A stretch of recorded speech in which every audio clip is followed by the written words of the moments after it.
That's what the call sounds like. Make sure you listen to it. Okay. I just shot a buck. Yeah. Oh my gosh.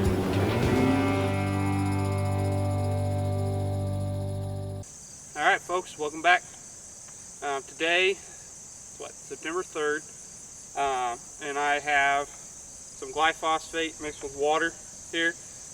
We're going to spray this plot, try to get this plot killed brown, that way we can plant it sometime in the next couple weeks. Planting way later than we did last year.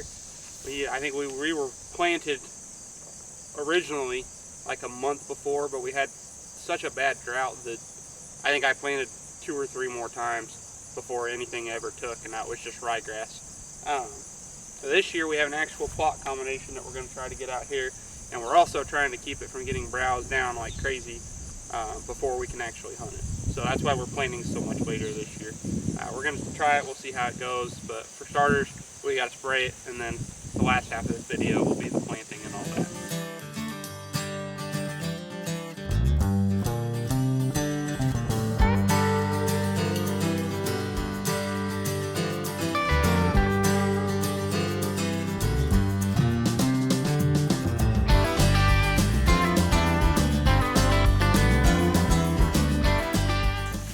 Alright guys, so I got another mixture here. We got the back plot sprayed. Now we're going to spray this little kill plot that I cut a few weeks back when I put the blocks out. We're going to try to have food plot in here. We'll see. It should. Pretty sure I bumped a deer back here. It's probably the same doe that's usually on this camera. Just heard crashing for a second, and then that was the end of it. But I'm guessing that would be the case. But we're going to plant this little strip right here. Try to give the deer something to come eat too. The stand is right there. So it'll give us a nice, somewhere between, I'd say 18 and, I don't know, maybe 30 yard shot, which should be pretty much money. So we'll get this sprayed real quick, and then we'll be back in a few weeks to plant.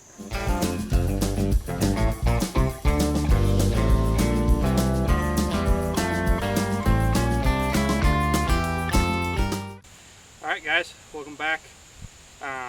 It is September 13th today. So it's actually, we're stuck in the middle of a drought. I know there's bits and pieces of everywhere across the country that are stuck in a drought right now. Just like last year when we tried to plant our plot, we were stuck in the middle of a drought. So it actually rained earlier this morning. Thunderstorm pretty good. So since we've got moisture in the air, moisture on the ground, and maybe some chance of rain later tonight, I picked up 1 bag cereal rye, a bag of oats, and a bag of winter wheat. And this is what we're going to mix into our plot here. Kind of see behind me, we come back and we sprayed it. I'll show you in a little bit. It's not quite dead. I kind of missed some spots, or didn't get some spots good enough, so it didn't quite kill it. But we already had ryegrass planted there, so we'll just kind of take it easy on planting on top of what's already there in those spots. Deer will still probably eat it. So, not perfect, but we're going to roll with it.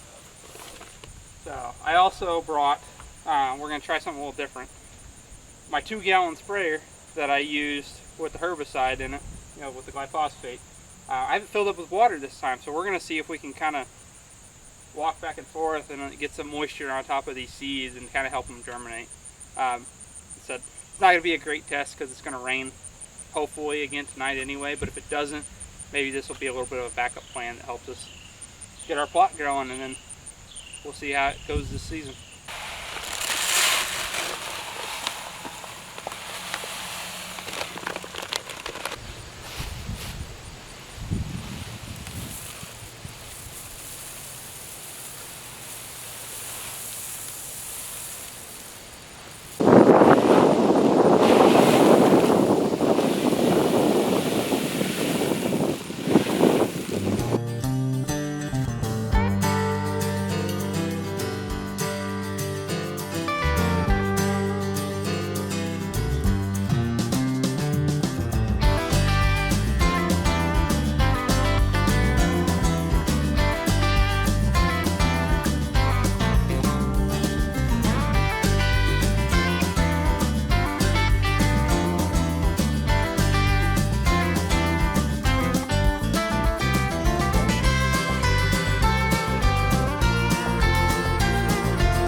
So we've got the bigger plot planted now.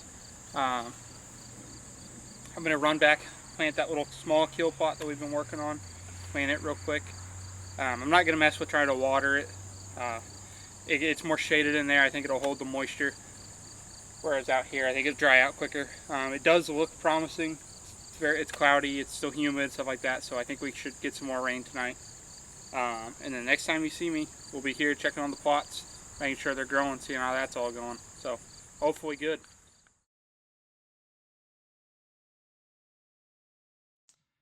So in the original video, I know I said that I would post some clips of the plot, but I actually went and I recorded some germination, what it looked like, and then somehow I lost those clips. So instead I put a couple pictures from the trail camera, and you can kind of see how there's a few spots of growth in there.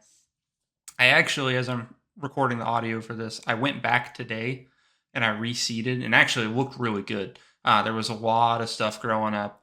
I put some fresh seed out. We're supposed to get some rain Tuesday on top of a cooler front, and I think that's going to help the plot grow real well. So we should be in a pretty good spot here for the 2025 season.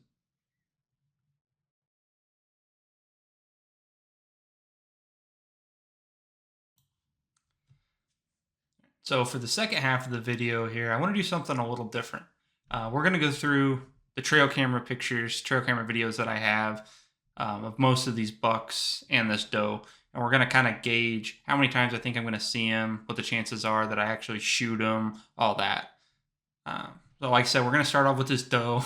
I named her Droopy Doe just because her tongue hangs out. She's really, really old. If I'm lucky, I think I'll see her 5 times. And she'll probably be my primary target in December during muzzleloader season if I haven't killed the deer. So I put the kill percentage as 42%. The next deer I want to talk about here, I call Twin 9. He's just a 3-year-old buck that's been around basically all summer. I've got multiple pictures of him. So I'm going to set his sightings at an over-under of 3, but I'm going to put his kill percentage really low at like 0.1% just because he's a 3-year-old. And if I get desperate, I might end up shooting him if things change, but I hope to not have to because we have so many other nice bucks around. So you can see here, this is why I call him Twin 9. This buck we had around last year, he looks exactly like him. The only reason I know it's not that buck is because my dad shot that buck last year, so it clearly cannot be him.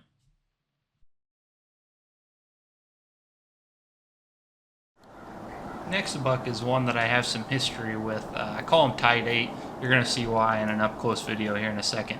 But this is a deer that I had come chase a bunch of does around in front of me one time last year. And I also had him on camera. This is another video here coming up. He's just a real tight 8-pointer, another 3-year-old. Has been around all summer. I'm going to set the over-under the sightings around 3. And I'm going to put the kill percentage again at 0.1% just because, again, 3-year-old, he's a cool deer, but I really think he's going to look really cool if he gets the chance to get older, and I want to try to give him that shot. This deer is from the house, behind my parents' house. I'm going to call him Funky 7. You're going to see why in this close-up video. He just has a really cool, like, U-shaped right side, and it's really neat. I had one video of him last year. That was the first video here as a 2-year-old. And then I've had him around in a bachelor group with a couple other bucks that we're going to talk about later. Again, 3-year-old. I'm going to say probably over-under of 2 maybe for sightings if I encounter him at all. Another one, kill percentage is going to be for now 0.1%. He's going to be really cool if he gets big with that right side, if he can survive. So I want to give him that chance. I just want to see what happens. This is another buck that is running with the 7-point and the 9-point. He's just a standard 8-pointer. I don't recognize him from last year, but that doesn't mean anything. Again, I think he's a 3-year-old. I really don't know because he's not been with them every single time, so I don't know what to expect from him. So I'm just going to say an over-under of 1 sighting at the most, and then, again, a kill percentage of 0.1%. At this point, you might be thinking, are you ever going to get anything over 0.1%? And I will, I promise, here in a second. But we've got to get to some of the older deer. Right now, we're on some of these 3-year-olds that I really want to try and let it live if I can. Okay, folks, so now we're getting into the more interesting subjects of the video. This is a 2-year-old 8-point that I had on camera last year, and I think you're going to recognize him when the video flips over here in just a second as the 9-point that we've had running around on camera all summer long. So, as you can see, I mean, he's just a really, really nice deer.